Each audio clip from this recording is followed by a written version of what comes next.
Wir haben in dieser Ausstellung uns für die letzten 100 Jahre unserer Geschichte entschieden, weil natürlich das waren die bewegtesten Jahre in den 10ern mit der Ersten Weltkrieg, dann die Revolution in den 20ern, Aufschwung des Avantgarden, in den 30ern wiederum die hingerichtete Renaissance. Während des Zweiten Weltkriegs hat die Ukraine natürlich auch gelitten, genauso wie alle anderen Republiken der damaligen Sowjetunion. Und seitdem die Ukraine unabhängiges Land ist, seit über 30 Jahren, gibt es natürlich auch so viel Spannendes, was in dem Land passiert ist. Für mich ist bei dieser Ausstellung auch ganz wichtig, dass es ja hier um viele starke Narrationen handelt, die man auch braucht, jedenfalls als westlicher Besucher oder Besucherin. Also die Werke sind da und es gehören auch die Geschichten dazu, die erzählt werden müssen. Es ist auch ganz wichtig zu sehen, dass gerade in der zeitgenössischen Kunst es einerseits ganz viele auch unmittelbare Hinweise auf den Krieg und die Kriegssituation gibt und auch die Abgründe der Geschichte. Auf der anderen Seite auch viele Gegenbilder, Gegenentwürfe, also sozusagen die positiven Zukunftsentwürfe oder Träume vom goldenen Zeitalter. Und diese Vielfalt auch der Medien, die hier im Raum vorhanden sind, und dann die verschiedenen Perspektiven der Annäherungsmöglichkeiten, die machen die Ausstellung wahnsinnig spannend.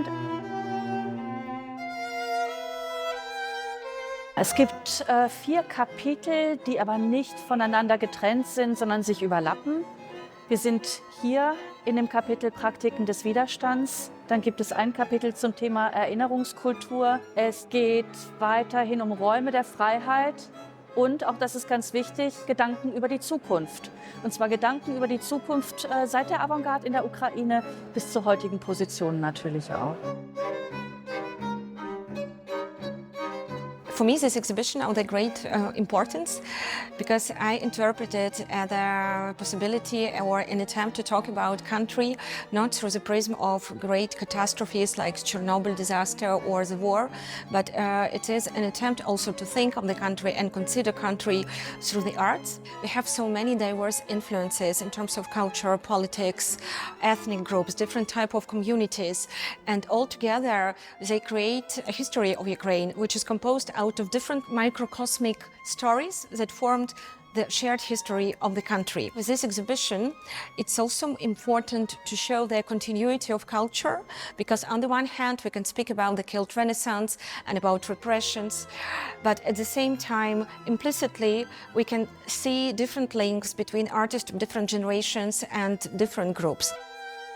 For me, participating in this exhibition means to have a possibility to show my work while war is happening. So it's like basically reminding once again that war is here, and then it's to be part of a narration of a history. So it's kind of privilege to be part of the story of Ukrainian history.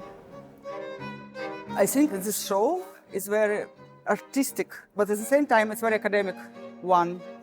It's very much explore the big time web of art history in Ukraine through all 20th century, and they combine the work in very unexpected way. I think it's very, very new and fresh to rethink history not in a time continuation, but through controversial dialogues between works.